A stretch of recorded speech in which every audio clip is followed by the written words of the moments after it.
ओवीस kitchen या recipe चॅनलमध्ये तुमचे स्वागत आहे. तर आज आपण चक्क कांद्यामध्ये रवा घालून अतिशय भन्नाट पोटभरीची अशी रेसिपी करणार आहोत. रेसिपी खूप जास्त सोपी आहे, अप्रतिम आहे, कमी साहित्यात तयार होणारी आहे. त्यामुळे व्हिडिओ नक्कीच शेवटपर्यंत पहा. यापूर्वी तुम्ही ही रेसिपी कधीच केली नसेल, पाहिली नसेल, पण जर एकदा हा पदार्थ केला ना तर नक्कीच आठवड्यातून 2 ते 3 वेळा नक्कीच कराल. मुलांच्या डब्यासाठी म्हणा किंवा मग पाहुणे रावळे आले ना तरीसुद्धा हा पदार्थ तुम्ही नाश्त्यासाठी बनवू शकता. तर चला थोडाही वेळ न घालवता लगेच रेसिपीला सुरुवात करूया. त्याआधी जर चॅनलवरती नवीन असाल तर चॅनलला लगेच एक लाईक आणि एक सबस्क्राईब करून घ्या. तसाच माझा हा व्हिडिओ तुम्ही कुठून पाहत आहात हे सुद्धा मला कमेंट करून सांगायला विसरू नका. आता बघा इथे एक मोठ्या आकाराचा कांदा घेतलेला आहे. आता हा पदार्थ मी 1 ते 2 व्यक्तींनुसार करत आहे, त्यामुळे एक कांदा पुरेसा आहे. आता कांदा थोडा मोठा आहे, पण जर तुमचे कांदे लहान लहान असतील ना तर तुम्ही 2 ते 3 घेतले ना तरीसुद्धा चालतील. म्हणजेच काय, जितक्या लोकांसाठी हा पदार्थ करताय ना त्यानुसार तुम्ही साहित्याचं प्रमाण कमी जास्त करू शकता. आता कांदा आपल्याला अगदी पातळ असा छान कट करून घ्यायचा आहे. बघा कांदा कट करताना मी इथे अगदी पातळ कट करते. आता इथे आपण भजी वगैरे करत नाही कांद्याची, त्यामुळे बघा व्हिडिओ नक्कीच शेवटपर्यंत पहा. किंवा मग कोणताही तळणीचा वगैरे पदार्थ इथे आपण बनवत नाही. अगदी कमीत कमी तेलामध्ये तयार होणारा हा पदार्थ करतोय आपण.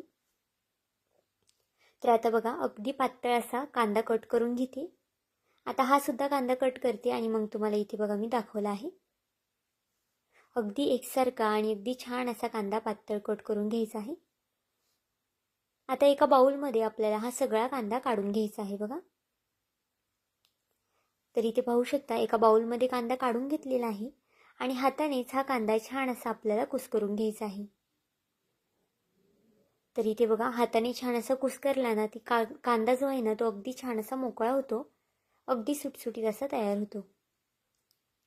आता बघा यामध्ये जे कांद्याचं व्हाईट असतं ना पुढचं ते इथे काढायचं आहे आपल्याला, जर असेल तर त्यामध्ये ते आपल्याला इथे वापरायचं नाही. आता कांदा छान असा मोकळा करून झालेला आहे आपला सगळा. आता यामध्ये आपण जे जिन्नस आहे ते सगळं टाकून घेऊया. सुरुवातीला तर इथं आपल्याला 1 वाटी बारीक रवा लागणार आहे.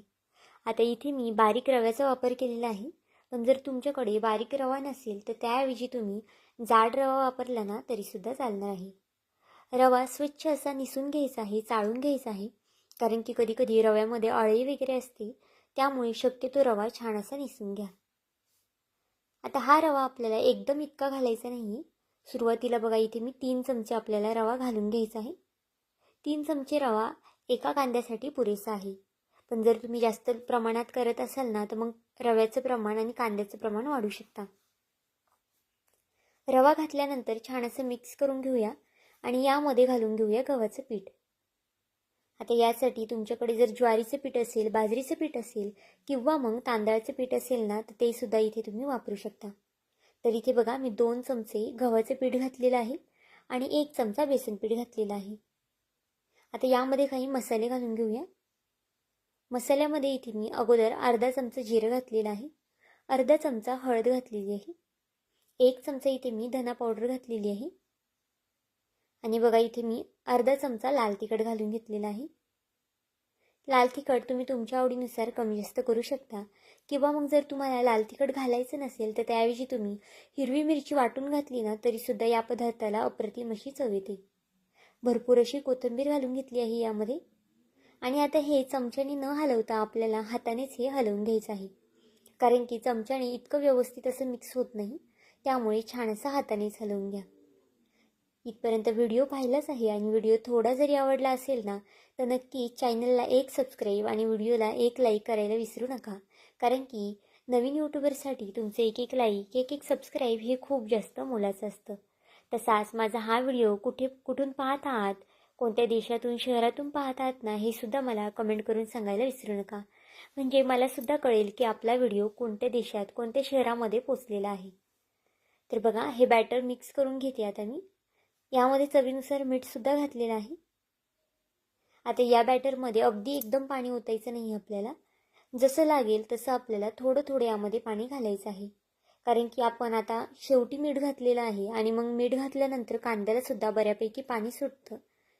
त्यामुळे आपल्याला इथे थोडं थोडं करूनच पाणी घालायचं आहे बघा.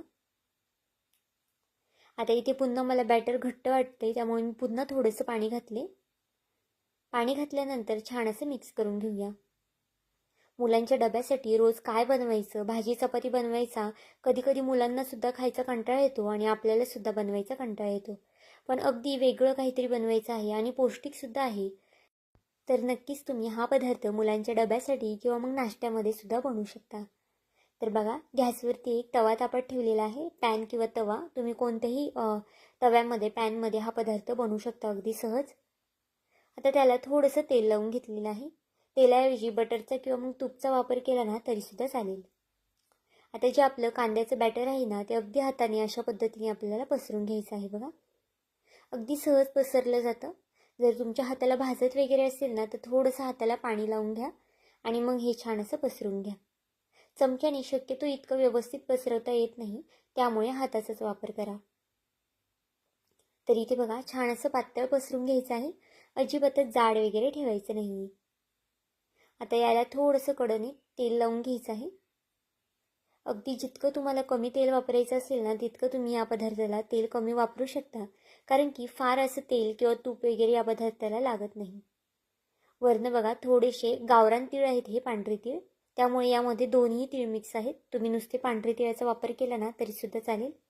अशा पद्धतीने वरनं पांढरे तीळ घातले ना तर ते खायला सुद्धा छान लागतात आणि पदार्थ दिसायला सुद्धा छान दिसतो. आता झाकण ठेवून 2 मिनिटांसाठी मी याला वाफ काढून घेतली आहे. आता 2 मिनिटांमध्ये खालून आपला जो पदार्थ आहे ना, तो छान असा शेकून झालेला आहे. तर बघा, रंगसुद्धा छान असा आलेला आहे.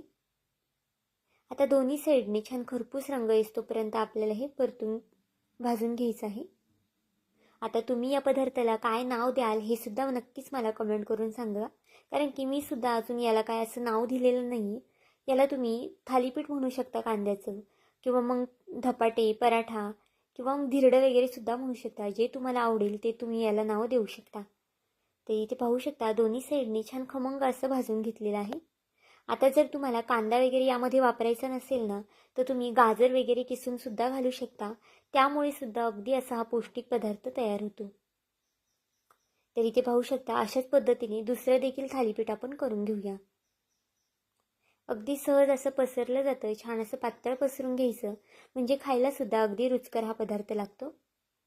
तुम्ही नुसता खाल्ला ना तरी सुद्धा छानच लागतो, किंवा मग दह्यासोबत खा, चटणीसोबत खा, किंवा मग टोमॅटो केचपसोबत खा, किंवा मग कधी कधी चहासोबत काहीतरी नवीन खायचं असतं वेगळं, तर तुम्ही नक्कीच हा पदार्थ बनवू शकता. चहासोबत सुद्धा खूप जास्त अप्रतिम लागतो. तर बघा, दुसरा सुद्धा जो थालीपीठ आहे ना, आपण पसरून घेतलेला आहे. वरनं पांढरे तीळ घालून घेतलेले आहेत आणि यावरती झाकण ठेवून घेऊया. अगदी कमीत कमी वेळ लागतो याला शिजायला, जास्त सुद्धा वेळ लागत नाही. तर बघा, खालच्या साईडने छान असं भाजून घेते. दोन्ही साईडने छान असं खमंग रुचकर असा रंग येऊन द्यायचा आहे. आता हा पराठा सुद्धा आपला तयार झालेला आहे. आता एका प्लेटमध्ये काढून घेऊया. तर बघा, तीळ टाकल्यामुळे या पदार्थ दिसायला सुद्धा किती छान दिसतो ना, आणि खायला सुद्धा नक्कीच अप्रतिम लागणार आहे. अगदी मौसूत असे पराठे तयार होतात. मुलांच्या डब्याला द्या किंवा मग नाश्त्याला बनवा. तुम्ही कधी हा पदार्थ बनवू शकता, कारण की अगदी घरातल्या साहित्यामध्येच हा पदार्थ तयार होतो. तर आजची ही रेसिपी तुम्हाला कशी वाटली मला हे कमेंट करून नक्की सांगा. आणि चॅनलवरती नवीन असाल तर चॅनलला एक लाईक आणि एक सबस्क्राईब करायला विसरू नका.